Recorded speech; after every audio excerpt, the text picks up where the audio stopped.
নমস্কার বন্ধুরা, the think ভাইবে আজ আপনাদের নিয়ে যেতে চলেছি এক বিস্ময়কর পুরাণ কাহিনীর জগতে, যেখানে মুখ্য চরিত্র এক মহর্ষি, এক দেবদূত, এক ভক্ত। হ্যাঁ, তিনি হলেন নারদ মুনি। তিনি দেবতা, তিনি সাধক, তিনি সর্বত্র ভ্রমণকারী। কিন্তু তিনি একবার অহংকারে করলেন বড় ভুল, আর তার ফলস্বরূপ পেলেন এক আশ্চর্য শ্রাপ। নারদ মুনি ছিলেন ভগবান নারায়ণের পরম ভক্ত।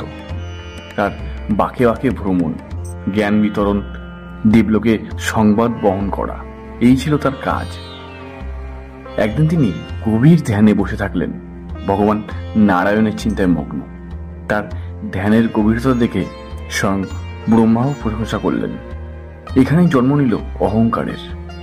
নারদ মনে মনে ভাবলেন, আমার মতন কেউ ভক্ত হতে পারে না। ভগবান তখন বুঝলেন, এ ভক্তকে এক পাঠ শেখানোর দরকার। ভক্তি যদি অহংকারে ভরে যায়, তাহলে সে আর ভক্তি থাকে না। তিনি তখন সৃষ্টি করলেন এক মায়া। নারদ এক রাজ্যের পথে চললেন, যেখানে এক সুন্দর রাজকন্যার স্বয়ংবর হচ্ছে। নারদ রাজাকে বললেন, আমি চাই এই রাজকন্যাকে বিয়ে করতে।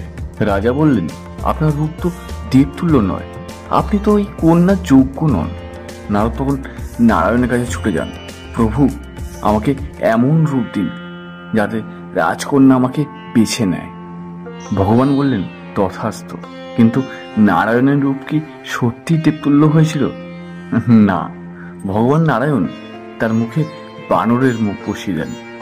নারদ নিজে বুঝতেই পারেন না তিনি কেমন দেখাচ্ছেন।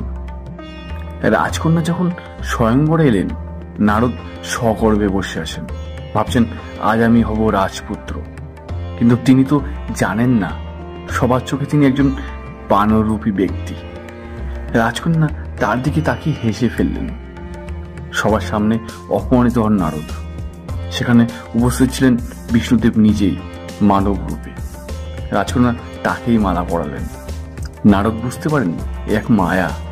তিনি রেগে যান, বিষ্ণুকে বলেন, তুমি আমার ভক্তির অপমান করলে, আমাকে বানর বানিয়ে সবার সামনে হাসালে। ভগবান বললেন, নারদ, তুমি ভক্তি করেছিলে ঠিকই, কিন্তু তোমার ভক্তিতে ঢুকে পড়েছিল অহংকার। আমি চাইনি তুমি লজ্জিত হও, আমি চাইছিলাম তুমি শেখো। ভক্তি মানে আত্মসমর্পণ, না যে নিজেকে শ্রেষ্ঠ ভাবা। রেগে গিয়ে নারদ তখন শ্রাপ দেন বিষ্ণুকে, তুমি মায়া সৃষ্টি করেছ, তাই তোমার পরবর্তী জন্মে তুমি মায়ের হাতেই বন্দী হবে। তোমাকে সাধারণ মানুষের মতন কষ্ট পেতে হবে। তুমি তোমার প্রিয় স্ত্রীর জন্য কাঁদবে, খুঁজবে, কিন্তু তাকে পাবে না। ভগবান মৃদু হেসে বললেন, তথাস্তু। সেই জন্মই হবে আমার রামরূপে অবতার, যেখানে আমি সীতা হারিয়ে কাঁদব, বনে ঘাটে খুঁজব, মানুষের মতন কষ্ট ভোগ করব।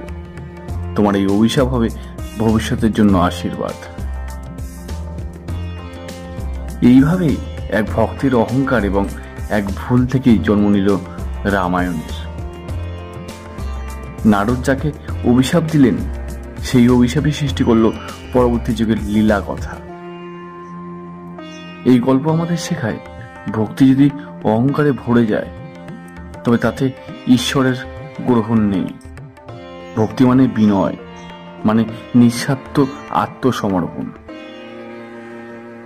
বন্ধুরা, আজকের গল্পটা যদি ভালো লেগে থাকে, তাহলে দ্য থিঙ্ক ভাইবকে সাবস্ক্রাইব করতে ভুলবেন না।